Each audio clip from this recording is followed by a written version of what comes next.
Hi, welcome to day 6. This is the tougher version. This is the pure version of day 6. And again, you're going to be looking at a blackboard and listening to a recording. You listen until the very end and then you try to guess the answer. Some of you were saying this is not much of a challenge. Well, of course it's not, because you can read the blackboard. But this is the real challenge, is just to listen to the pure recording. The answer to day 5 is, and don't wear my clothes again. And don't wear my clothes again. Okay, so if you're here for the first time, you may want to subscribe to get all the future lessons and the updates if you ring that bell. And if you like, you can leave your guess answer in the comment section. But again, you need to watch the video in its entirety before you guess and put it in the comments. So put it in and see how well you do. And I look forward to you finishing today and tomorrow in day 7. The English lesson.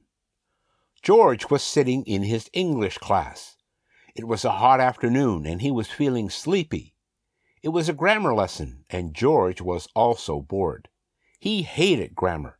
He wanted to leave school and work. He wanted to be a gardener. George loved flowers and trees. George looked out of the window. He looked at the trees and flowers.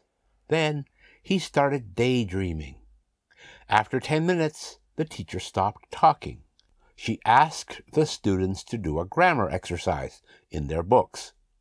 The students took out their exercise books and their pencils, and they started writing.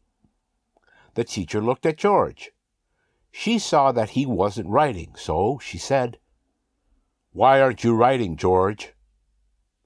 George stopped dreaming and said, "What, miss?" "Wake up, George," the teacher said. "Why aren't you writing?" George thought for a moment and replied, "I ain't got no pencil." The teacher looked at George and said, "You ain't got no pencil?